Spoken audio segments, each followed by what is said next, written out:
Welcome back, people, on the case. What a great day to be alive, actually, because I'm not sick anymore. But we're going to be honest. Thank you, Paul. There's two elephants to get out of the room, right? Number one, my eyebrows. They're black. They're literally black. I got them done this morning. Paul seems to think that I always have black eyebrows for the podcast, and it actually does seem like that, but I think whenever I get them done, I always try to get everything done in the one day, because obviously I don't live in town. So like, eyebrows are in town, podcasts in town, radio's in town, events are in town. So I just try and do everything in the one day.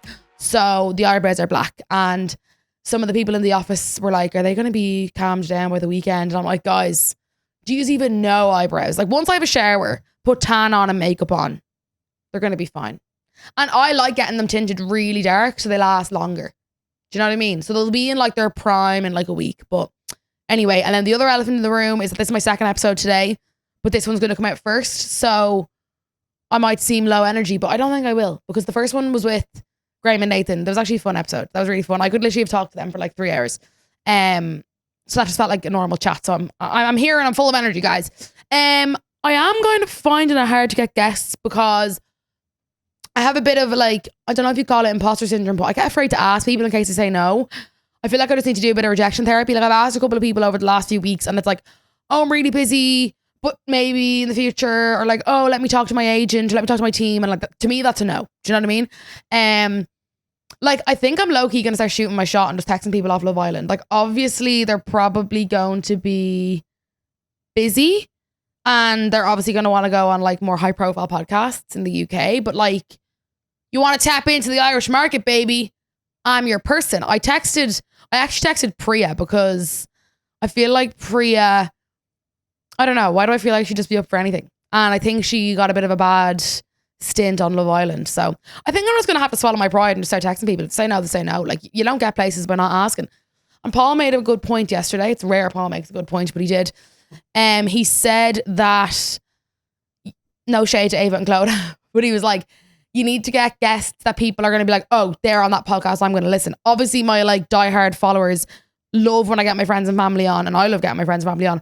But would a random person be like, oh, Kasey got her cousin on, let me listen? Probably not. No offense, Ava, love you. So I need people like Love Islanders, or like, I don't know, musicians, or like people that have like big followings that people are like, oh, I'm going to tune in for that. Do you know what I mean? Like, for example, I started listening to Joe Baggs' podcast because of the people he had on, not because of him. No offense, Joe Baggs. But now I love Joe Baggs, and I think he's an absolute legend. And he just be on After Sun, and he just like, he done it live before the Love Island final, and like, he's just like doing exactly what I want to do. Like, he's like in the UK, like just smashing it, and that's what I want to be like.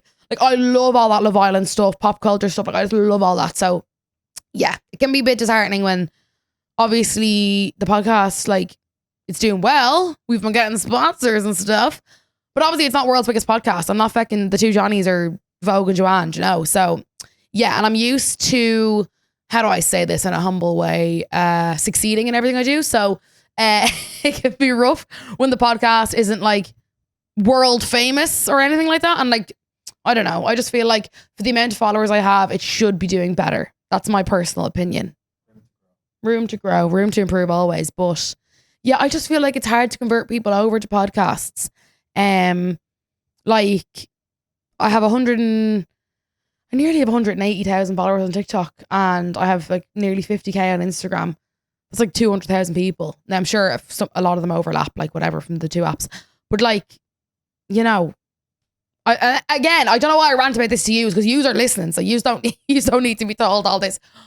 But you guys get the real deal, the real stuff. So yeah, let's do a little recap on the week. We had an absolute disaster with Uncle Pat, guys. So if you listened to last week's episode, you would have heard that we were going to a hotel and we were going to a charity game. We were doing this, that, going for dinner. None of it ended up happening because Uncle Pat had a emergency appendix removal surgery. So basically, about 4 months ago, because I checked my camera roll because I took a screenshot when it happened, at about 4 a.m. in March, Uncle Pat wakes up beside me. Oh my God, I'm in so much pain. My stomach is killing me, this, that, and the other. So of course, I'm straight on ChatGPT being like, this is my boyfriend's symptoms. Like, what's happening? Da, da, da, da. And usually chat is like, oh, calm down. Like, everything's going to be fine. But chat was like, you need to go to A&E. So I was like, oh my God, like really worried. But I was like, you need to go down and ask your granny, because I am a young little girl and I can't make decisions. So he went down to her and she was like, look, take painkillers, get a hot water bottle and see if it's eased up by the morning, because he knew he'd be sitting in A&E for 12 hours. Like, and you just, like, who wants to do that? And he was also afraid that it was just like a stomach bug or like something stupid, and he didn't want to go down to A&E and then be like, nothing's wrong with you. So anyways, I went away the next day and everything was totally fine. He went back doing what he always does, goes to the gym, goes boxing, working, whatever. And then the other morning, it was Friday morning, woke up in his house at about 7 or 8 a.m. and same thing again. Bear in mind, this is 4 months later, excruciating pain. He's actually vomiting now. The pain is that bad. When he stands up, he's like crippled over. I was like, it has to be your appendix. Now, my uncle had a similar situation at Christmas time. So I texted my cousin, Anna, the first time this happened, being like, what was your dad's symptoms? She told me, and I was like, that's exactly what it sounds like. So anyways, he goes to A&E. I had an event that morning, and obviously I was like, I don't want to go to the event. Like, I feel bad. But he was like, there's no point of you sitting in A&E with me for 12 hours. Like, I'll get my mum or dad to come with me. I was like, grand. So I went to the event. The event was for a new gym opening up in town. It's open now. It's an Everlast gym. It's the first one in Ireland, and oh my God, lads, it is like the coolest place ever. It is so bougie. They have like a big, massive, just like gym, like a normal gym. Then they have like a high rocks training area, if you're into that. They have a reformer Pilates studio. They have like I don't know, I didn't actually do this part of the class. I left early. They have like a Nike strength training place, I'm pretty sure, something like that. And it's fab, like gorgeous changing rooms. Like they have a little like coffee and smoothie station. Like it's unbelievable. And as far as I know, it's only €40 a month. And obviously I'd say you have to pay extra for the other bits like the Pilates and stuff, but highly recommend. It's on Henry Street. So yeah, went to that. The first thing we did was reformer Pilates, which I found really, really tough, but apparently it was only a beginner class and it was really hard. Then we done like a performance testing thing. So like we got on a bike and had to do certain like things, and it told us stuff about our bodies. Then we had to do like a in-body scan where you stand on this thing and you hold these things, and you know, you just do a load of stuff like that basically. Then we done a high rocks, guys, training thing, right? And oh my God, I've never done a high rocks class before. Looking back now, like it actually wasn't that bad. Like it is really tough. You are absolutely sweating. But I would do it again. Would I do an actual high rocks? I feel like it is giving cult, which is kind of funny because on the podcast earlier, which you won't hear till next week, we were talking about something else being cult. I think the high rocks thing is just very cult vibes, but I enjoyed the training. Like we were doing like sled push, which was really tough. Like wall balls, treadmill, the skier, the rower, running. I don't know if there's more to high rocks. There probably is, but I think for fitness, it's great. We done like a lap of the whole thing, like a go of each station solo for 5 minutes each. And then we done like a doubles thing. So me and Brandon were on a team, world's worst high rocks team, but I enjoyed it. I would do it again. So yeah, all throughout this, I'm texting Uncle Pat, trying to find out what's going on. He said they took bloods, they put him on a drip because the pain was that bad. And long story short, they ended up doing a CT scan, I think. Whatever the one is where they put iodine into you and it feels like you're peeing yourself. And they said, yeah, that needs to come out today. So his appendix basically was ruptured. It wasn't burst, it was ruptured. And it was leaking pus. So that was what was making him vomit, was the pus, I think. So yeah, he wasn't in as much pain when they put him on the drip, which was good. So he went from A&E then into I don't know what you call it. It's like a second step of the process. So he had a little room, not a room, but like he was on his own with a bed covered by a fucking curtain.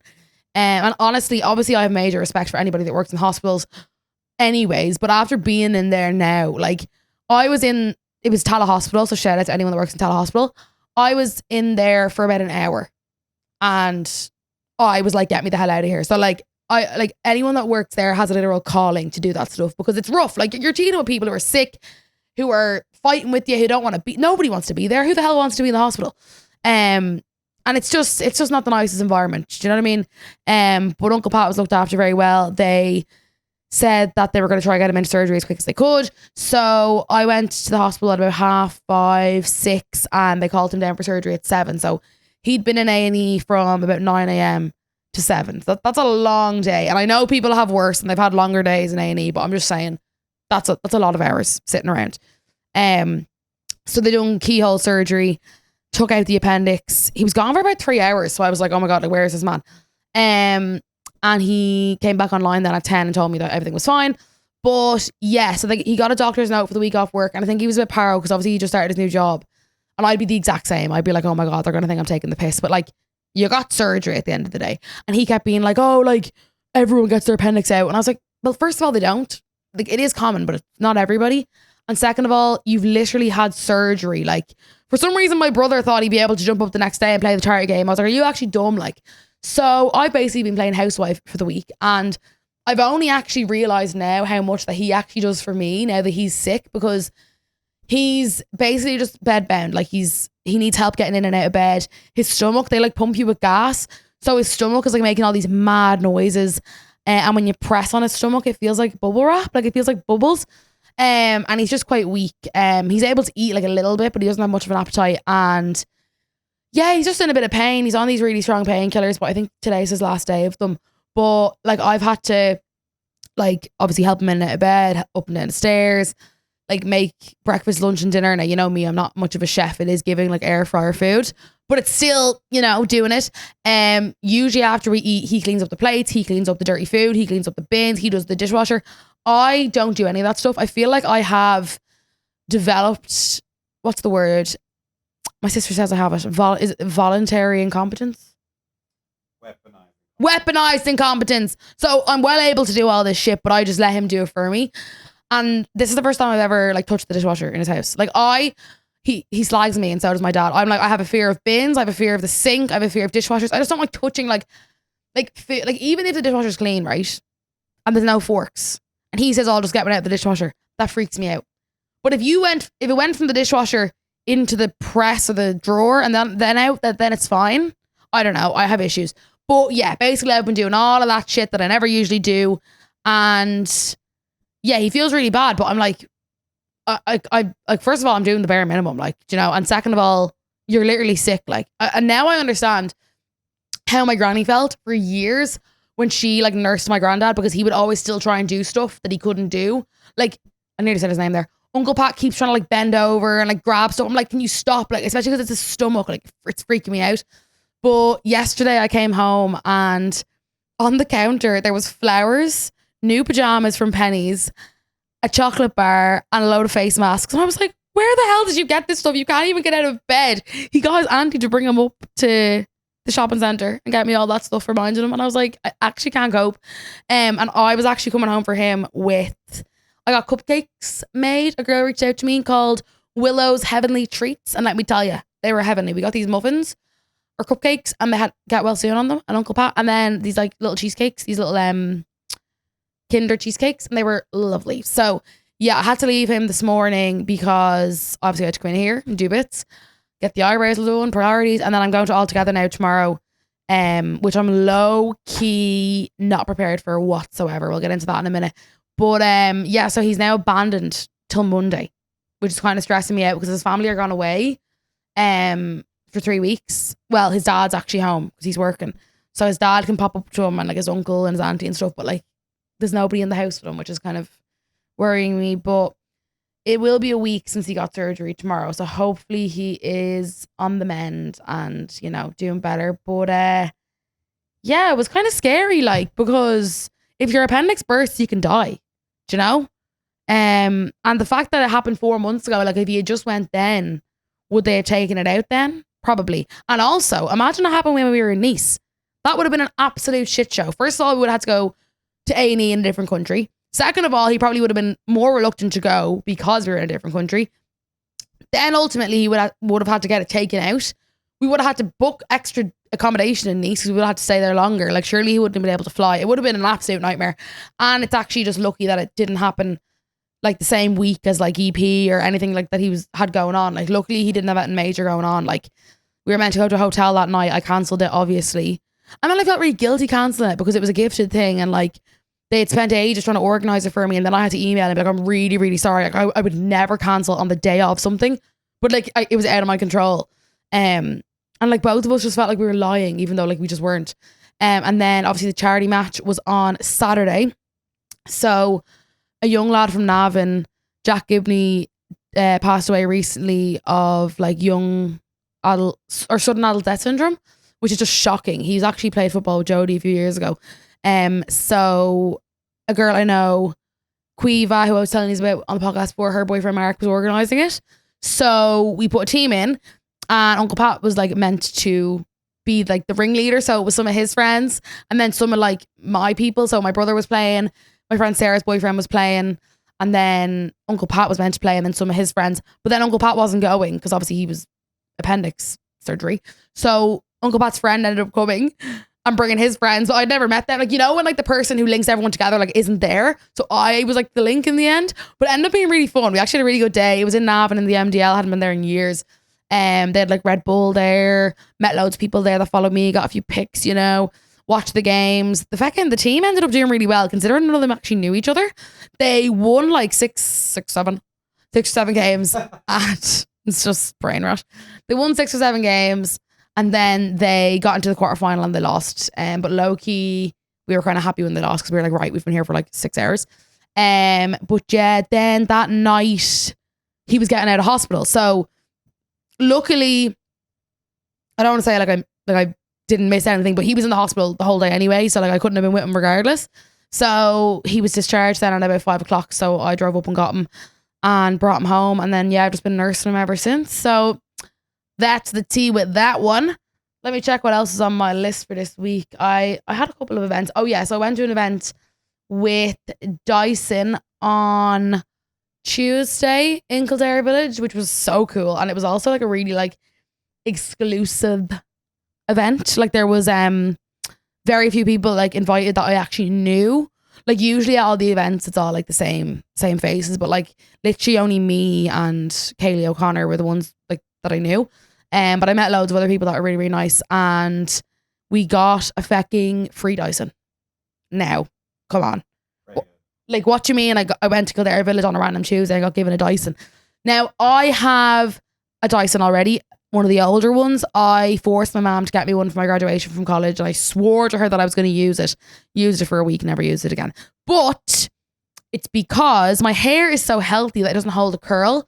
And then people always say, oh, it's with the product, it's the product. So I need to invest in some good products and try and succeed, because when they did my hair in the Dyson shop, it looked unbelievable, but it didn't hold. Like it fell out after like 10 minutes because there's no product in it. So look, we're going to try the new one. The new one has like double the strength. Does that make sense? Like when you turn it on, the air just sounds like crazy strong. So hopefully it'll do me better. Then what else did I have on this week? Oh, I had an event yesterday with Rice Krispie Square Bars. Love. I've kind of stopped going to events, right? Because I don't know, might be controversial, but you're all here because you love me. Aren't you? Yeah. I am low-key sick of influencers. Oh, sorry. No, I just don't have time for fake small talk with people that I don't really know, if I'm honest, right? I am very, very lucky and privileged to say that I'm at a point now where I don't need to go to the opening of an envelope. I don't need to talk to every single person in the room.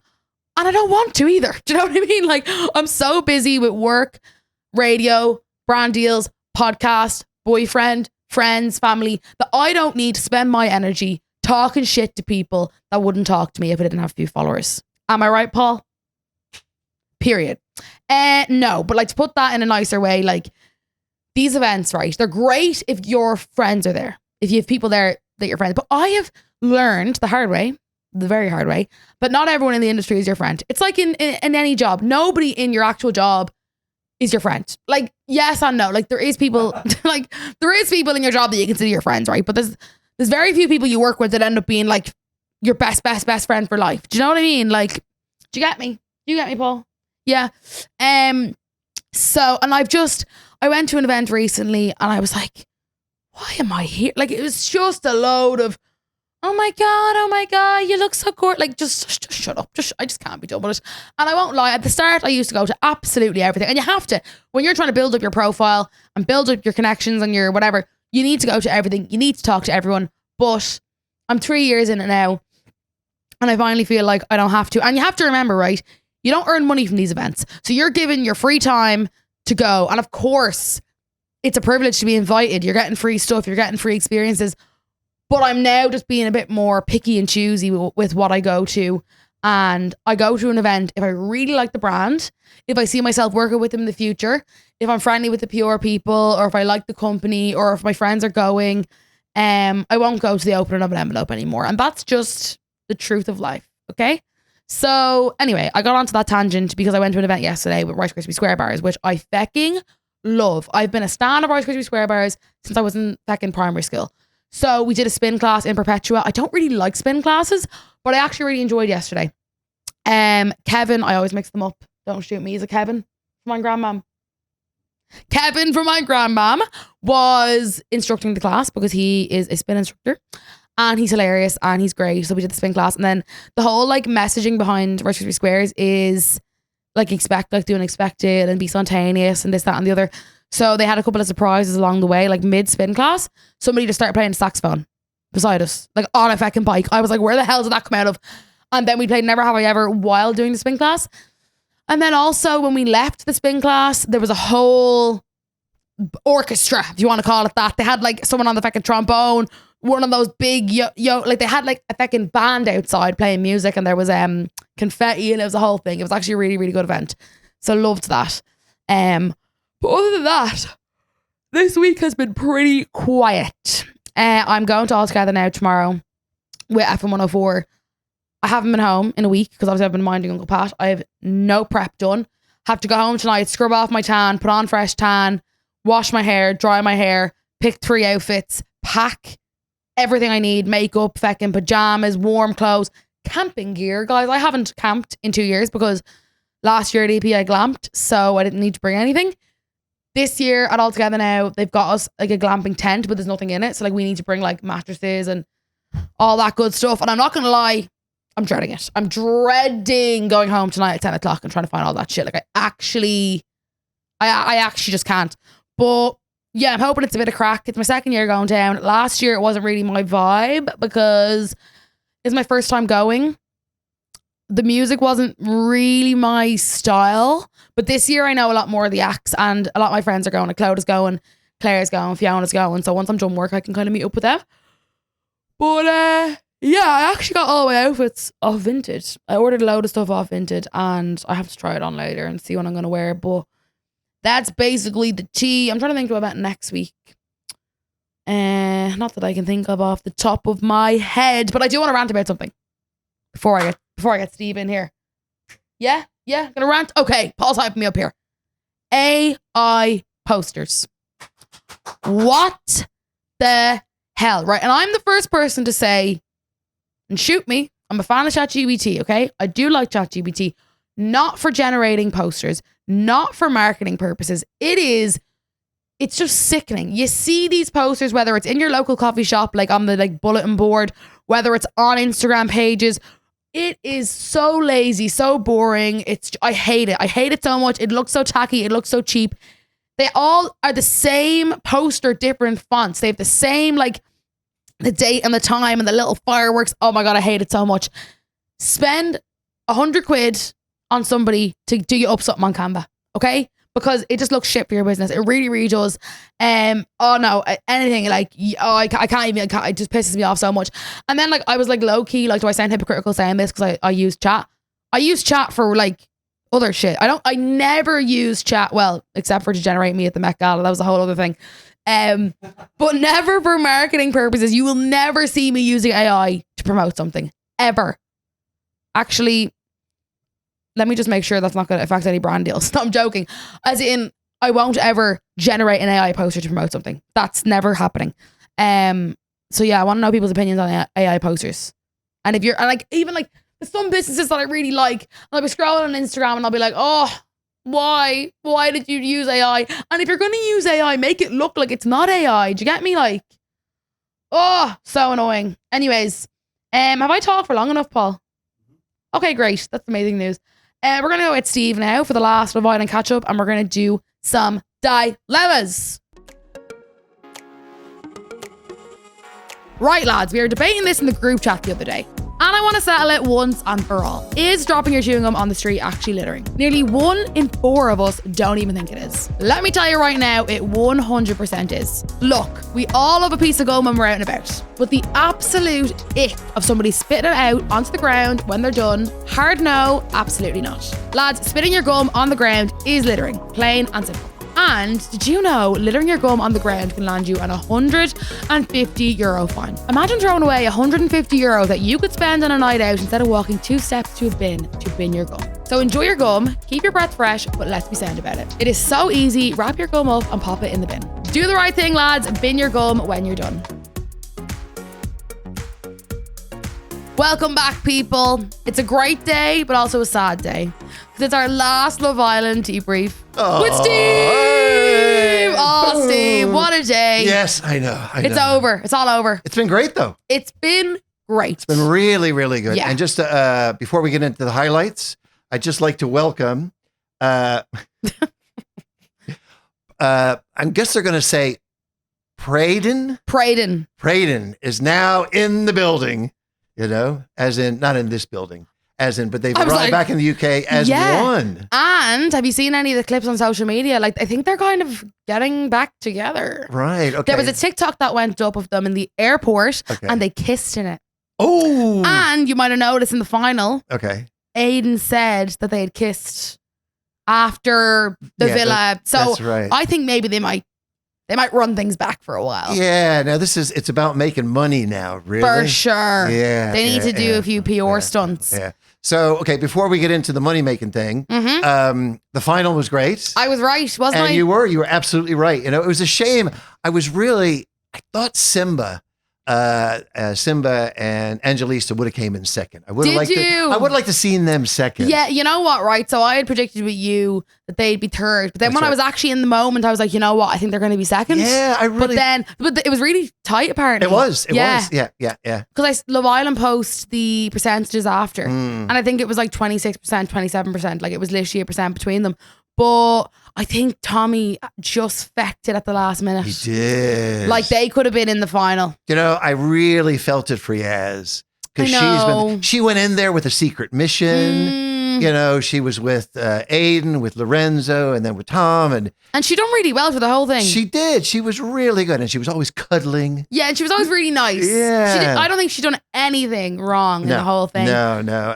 But look, they seem happy out, and hopefully there's nothing about his ex or whatever. Yeah. But I'd say the ex was loving all that, though. Oh, God. Because she was like the topic of conversation. Oh, yeah.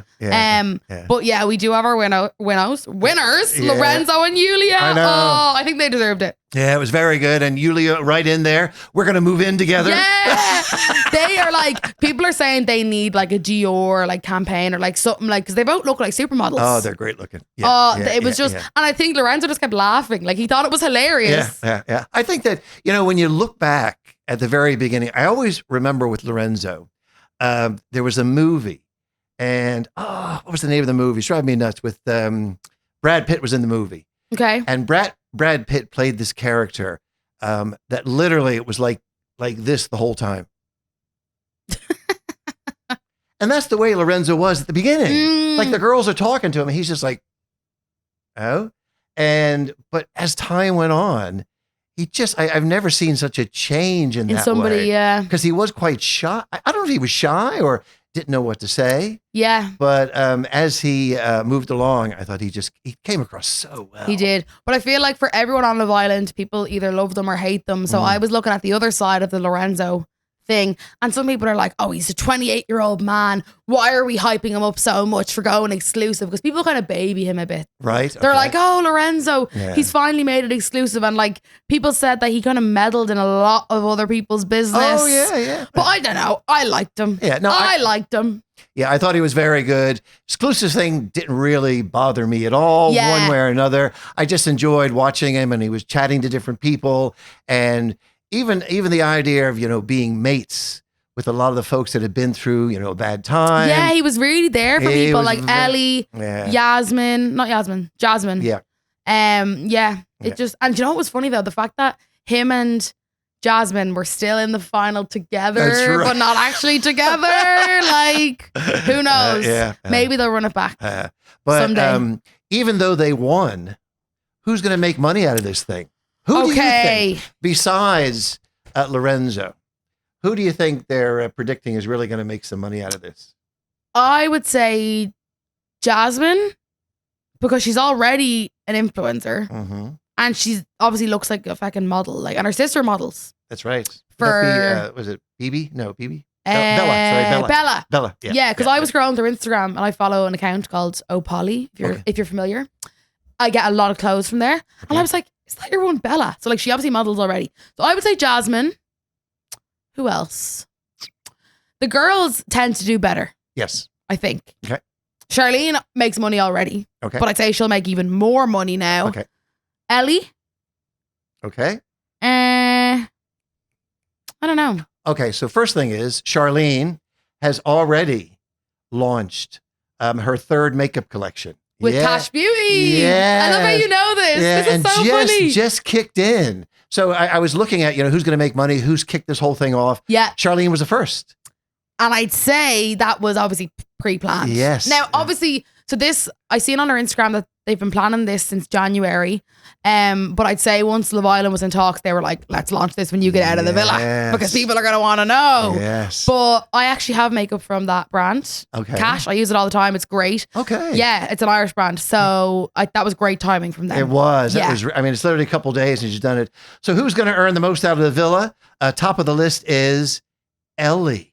Okay. They're looking at Ellie and Finn. Ellie, for the first year, could make between $600,000 and $1 million. Jesus. In the first year. And because she turned out to be the favorite, and I think the way she left and the way she just, expressed herself. When she was mad, she was mad. Yeah. She was just herself. Yeah. Fully. And, when she was into Finn, she was really into Finn. So the thought is she's going to do the best out of this. Number 2, Lorenzo and Julia, but only say between 500,000 and 800,000.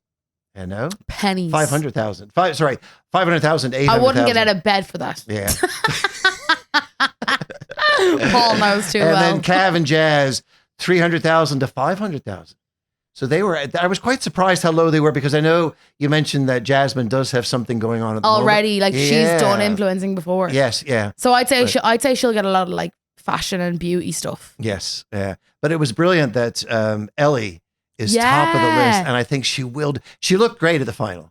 She did. She looked really And I good. think like most of the girls that go on end up with brand deals after. It's just a matter of like how many and can they keep them going. Yes. Yeah. Like obviously like from last year, Shakira, Tony and Yasmin are getting huge deals, so it's just a matter of seeing can they keep it going. Yes. Yeah. And stay relevant. Yeah. Do you remember Sammy who won All Stars? Ooh. She just won All Stars about 6 months ago. Okay. Yes. With Kieran. Okay. So she's now with your man Tyreek. Okay. Who does After Sun. Okay. So Tyreek was obviously at the final because he was doing like After Sun bits or whatever. Yeah. So obviously Sammy goes to the final. Yes. So you think that she would be invited because she literally won All Stars 6 months ago. Yes. And supposedly got escorted out of the place. Sammy did. There was no seat for her apparently. Wow. So they had to go back to the villa that they were in and watch it on a phone. But like she won All Stars 6 months ago. Yeah. Her fella is like presenting technically, and she wasn't let into the final. But that couch was packed. It was packed. It was a busy couch. It was a busy couch. It was a busy couch. A lot of people. But yeah, it's not mad. I was like scandalous. You know. Anything else on your list? Oh, and also just to let you know, okay. You can now apply. Oh, for great. Love Island 2027 if you're ready to go. If I'm single by then. Well, you did Just mention, kidding. so Lorenzo is 28. Is Lorenzo the oldest winner of Love Island? He's probably in a tie with Ekansu, is he? Do you know what? He is actually the oldest. Ekansu and Davide were 27. Oh, yeah. okay. So he is actually the oldest winner. That's mad. But yeah. And So he doesn't even seem old. No, not at all. Not at all. I wouldn't have looked at him as being the oldest. The oldest, yeah. No. That's mad. Yeah, because I would have, for some reason, Jasmine, is Jasmine 27? 27. She came across, I thought, older than he Yeah. did. I think on Love Island every year, everyone comes across older. Like Mika's 21. That is crazy. Yes. Yeah. Aiden and Yasmin are 23, which is like they're 2 years younger than me. I just think, and then Kevin is 21. That's right. Everyone just comes across way older, I think. They do, absolutely. I don't know if it's the camera or what it is, but I think it's crazy. Yeah. No, How young they I are. did look at a lot of them, and when you, like Cav, for example, that is really young. 21 is like crazy. You know, for where he's going now. Yeah. You know, he's going to be busy. Really Really booked busy. and busy. Yeah. So, with Love Island coming to an end, here's the question. Okay. How much do you remember about Love Island 2026? Oh my goodness. Have you got questions for me? Ladies and gentlemen, put your hands together for Kasey. I'm actually dead. You're too funny. Here we go. We got 1, 2, 3, 4, 5, 6, 7. So out of 7, Okay. how well can you do out of 7? Okay. This is the ultimate test. I'll start you with an easy one. So who was known for doing the worm in Love Island? Fitzy. Is the right answer. Who did Aiden call Ellie? Yasmin. Yes, is the right answer. Okay. Now, here's the quote. I don't like cuddling in 40-degree heat. I have to work on my tan. Lorenzo. Is the right answer. Yeah! And who did he say that to? Yasmin. Is the right answer. Yeah! I'm so good. Okay. Why is no one obsessed with me? I'm so effing hot. Priya. Is the right answer. So who was Angelista originally paired with? Opie. Is the right answer. Hell you yeah. go, girl. And finally he said, my girl, my peace. Ooh. I thought that was such a great line. I don't know if I know this And one. you know what? He kind of used it before things went crazy. And then they went crazy. I don't know if he used it again, but I just thought, what a line to say to your girlfriend. My girl, my peace. If I had to guess, I have no idea who this is. Okay. But from somebody in there was quite poetic. I'm going to say Simba. Is the right answer. Yeah! 7 out of 7! Oh, I don't remember him saying that. Good job, brother. I did great. Yeah, yeah. 7 out of 7. And that was in the early days. And Was it? Yeah, he was doing it because him and Opie were battling for Angelisa at that Oh, stage. yeah, I remember that. And he came up with some really good lines, but my girl, my peace. Oh, my God. That was the one. I'm a Love Island super fan. 7 out of 7, girlfriend. I'm so happy. Ooh. Well, look, we'll be back in January. Great. Looking forward to it. Yeah. The All-Stars. Yes. I Yeah. hope they do it again because people were saying they're kind of done with All-Stars, but I don't know. I mean, there was like Aiden has got to come back.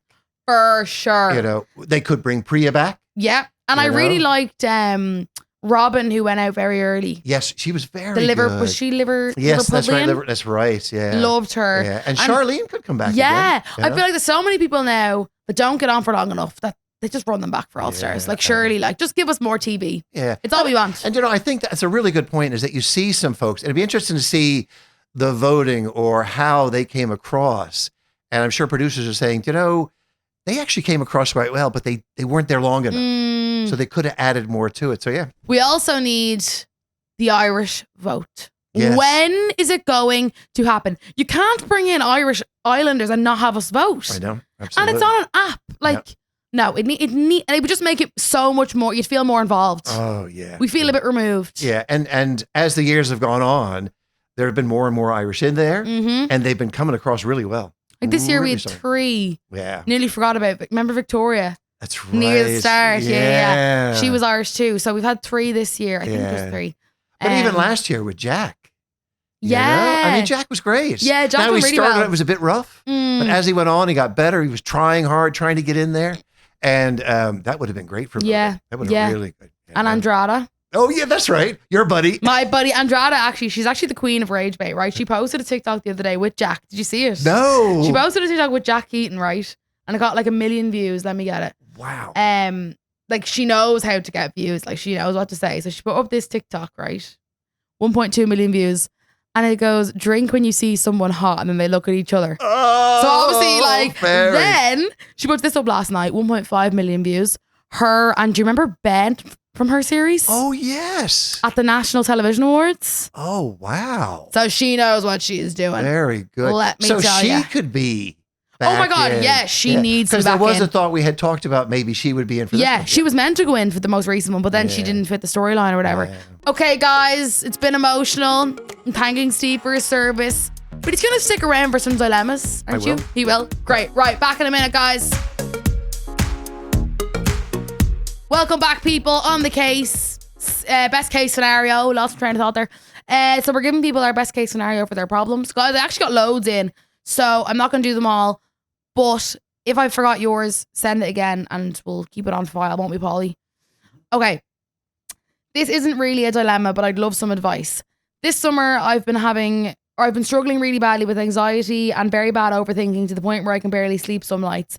I barely go out because my friends don't ask to make plans, and whenever I ask them, they always cancel last minute, and then they go out with other people.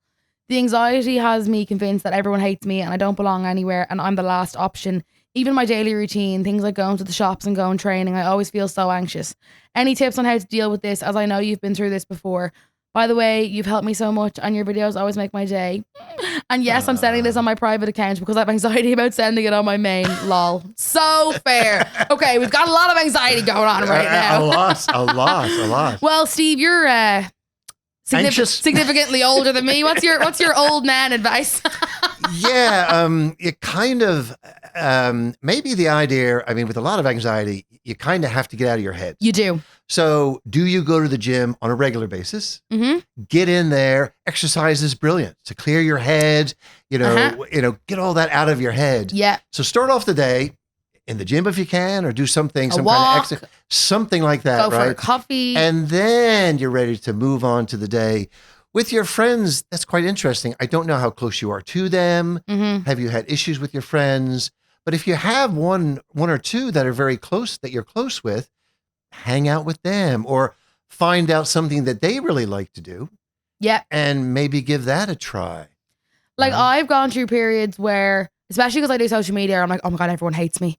Or like sometimes I might make a joke in the office and if people don't laugh, I'm like, oh my God, everyone's like thinking about me in their head. You have to get out of your head. You do. Because as brutal as it sounds, no one actually cares that much about you. Like, and you have to just face that. So like, even like say you're saying when you go to training, you feel anxious, or when you go to the shop. And I felt like that. Like I'll be in the shop and I'm like, oh, everyone's staring at me. They're not. Yeah. Or I used to play football and I was shit at it. So when I arrived at training, I was like, oh my God, everyone's like, why is she even here? Like, why would she even bother coming to this? People are looking at the length of my socks and they're judging my football shorts. Nobody actually cares that much. And like, you just kind of have to just take a breather and realize that. And I know these are such generic tips, like go on a walk, journal, writing things down actually really helps. And like doing to-do lists, like we talked about this before. Yes. And just having like a routine. As far as the friends go though, like I'm not sure how old you are, but like I'm getting the impression you're youngish, like school, maybe college.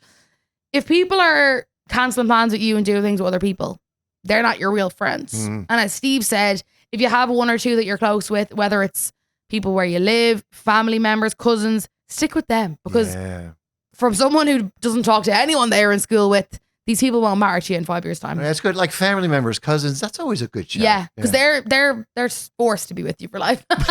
Like I'm like best friends with my cousin Ava. She was here, was it last week you met my cousin? She was great. Yeah, and like she's stuck with me for life, no matter what. Yeah. So shout out Ava. Hey Ava. Shout out Ava. She's a big fan. So yeah, look, I know it might seem like the worst thing in the world right now, but like I promise you do get over it. And like again, generic advice, but like therapy is an option, speaking to people in your family is an option, friends, like if you're in school or college, like guidance counselors, that kind of thing. Talking to someone always helps, and you'll be surprised how many people have been in that boat or like completely understand how you feel. And you're right, talk about it, get it out. Yep, talk about it. Absolutely. I probably shouldn't advise to talk to ChatGPT about it, but if you have to talk to ChatGPT about no. sometimes you have to go to last resort. Okay, next, and keep us updated, Queen. You've got this. Yeah, okay. Yeah. Next dilemma. Let me just see, guys. They're kind of all over the shop. Okay, this dilemma is actually a follow-on from one that we've done before, Steve, so you might remember. Okay. I have a dilemma. So I talked about this in October. Basically, it's follow-up from that. So I met this guy. He's from Donegal. We met up on Halloween and had a great night, etc. We met up again in December. We both decided a relationship just wouldn't work because of the distance. I live in Dublin. He lives in Donegal. So we've kept in contact, but we're just friends. So last week I asked him, does he still like me? And he said, yes. Okay, interesting.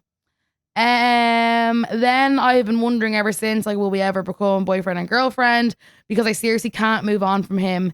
Every talking stage I turned down since I've met him, and I honestly don't know what to do. So she's basically saying that he still said he likes her, but they can't really be together because of the distance, and she's now turning down everyone else that she meets because she still likes this guy. I think you need to stop turning down. I think you need to go out with these people and try, see exactly how, if you're still connected with Mr. Donegal. Yeah, Mr. Donegal. I think don't turn stuff down. Because you never know, not to put doubt in your head, you never know what he's doing. up in Donegal. Yeah, that's right. Like he could be keeping you there, like wants his cake and wants to eat it too. Like he's going on dates in Donegal and you're just like pining around waiting for him. Then you could go on these dates with these other people and be like, oh shit, I actually still really like this other guy. Could the distance work? Like Donegal to Dublin, okay, yeah, that's far. It is. But like distance can work if it's meant to work. Like you can meet up at the weekends. There's trains. I'm not sure if you drive, but yeah, I think distance will work if it are meant to be together. Absolutely. But yeah, don't turn down the dates. Go out. And, talk to other people because you're single. I mean, even, go for coffee, or, that type of thing. Go for lunch or a movie or no harm. Yeah. Go on Love Island. There you go. At the end of the day, you're single and you don't want to hang around waiting for someone that isn't making you their priority. Like I'm not saying that he isn't, but like he's saying you can only be friends. And he still likes you, but you can't be together. Like that's just messing you around a little bit, I think. It is, yeah. So yeah, I'd suss out from him exactly what he wants, and then see other people and see what happens. Okay, we'll do one more. Okay, this girl's quite young, so let's give some big sister advice and big brother over here. Okay, I've been friends with this girl since second year in secondary school, but since third year, she's been treating me differently. She mostly talks to me when she wants to borrow things like makeup and clothes, and she often ignores me or makes me feel like I shouldn't speak when we're with other people. We have tickets to see The Weeknd together, who's my favorite artist, but now I'm not even sure if I want to go with her. Yeah. Oh, it just, you know what? There's a few red flags there. And maybe go to the gig. When is the gig? When's the weekend? The Weeknd October, is it? Or it's actually August. August. It's the end of August. Okay. Yeah, it's soon. Yeah, go to the gig, see how that goes. But there's a couple red flags there that don't sound good. See, like if you're having these feelings like she's only contacting me when she wants to borrow stuff or when she wants makeup, like you're probably not wrong. Like, you yourself know. And you're so young. And I always say second year, third year is like prime bitchiness, hormones, teenagers. So I would start declining. Oh, can I borrow that dress? Oh, sorry, I actually gave it to my cousin. Oh, can I borrow your makeup? Oh, sorry, I actually need it this weekend. Because no, don't let someone treat you like that. But then you have tickets to go see The Weeknd, who's your favorite artist. Do you want to go with someone who's making you feel shit? Probably not. But how do you get around that? Like, do you just have tickets to go together? Is it possible to meet up with other people going and go in a big group so you're not just with her? Or do you raise these concerns with her before the concert so that you can know where you stand? I'd maybe wait till after the concert. Would you? See, I wouldn't want to go with someone like that I have a bit of beef with, But I think that idea of, do you have some other friends that are also going? Which there probably are. That you probably know other people that are going. Yeah. So then, enjoy it. Have a really, really good night. And then maybe afterwards say, oh, by the way, I noticed A, B, and C. Because see, I'm so I can't go to this thing with this person, knowing this information kind of thing. But I don't know. What I will say is, and I say this all the time, I know it's easier said than done. The people you're friends with in second year, the likelihood of you being friends in 5 years, 10 years time, slim to none. Maybe I just hate everyone I went to school with. But the things that seem like the biggest thing ever right now, you won't even remember this girl's name in 10 years. I'm telling you now. I look back at second year drama and I'm like, oh my God. Funnily enough, my friend Chloe, right? She's one of the only girls I talked to from school. And when we used to fight, I would slag her eyebrows. And now look at me. Look at me right now. I love your eyebrows. She had these big, thick black eyebrows in second year. And I'd be like, the state of her eyebrows and all. And now look where that got me 10 years later. But yeah, keep us updated. Don't worry about it. And enjoy the weekend. I'm mad to go. I want to get tickets to go. Yeah, that's really good. It's on a Saturday and a Sunday. And obviously I don't work Saturday. So I'm going to try to get tickets for the Saturday. They're expensive though. Oh, okay. So I heard. Okay. But yeah, guys, thanks for your dilemmas. If I didn't do yours this week, make sure to remind me. Send it again on thecasepod@gmail.com, or you can DM them. You can send them wherever you like once I get them.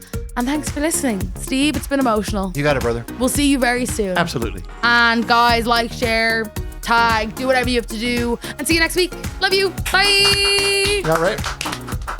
Perfect. Yeah, very good. That was good. Thank you, Steve. That was fun.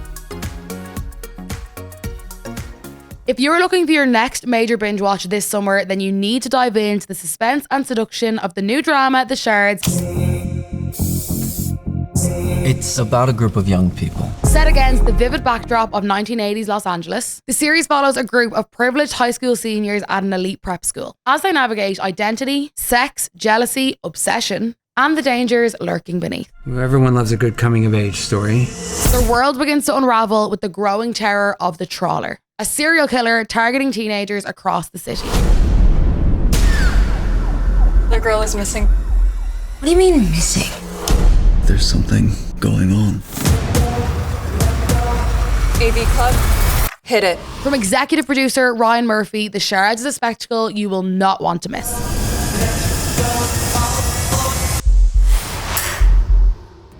On the Case is an Onyx original podcast hosted by me, Kasey Campion. Audio and visual design by Stephen King O'Farrell and Connor Daly. Developed and produced by series producer Paul McGregor. Executive producer Sasha Hamrogue.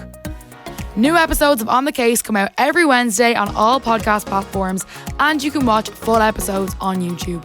Thanks for listening. This is an Onyx original podcast.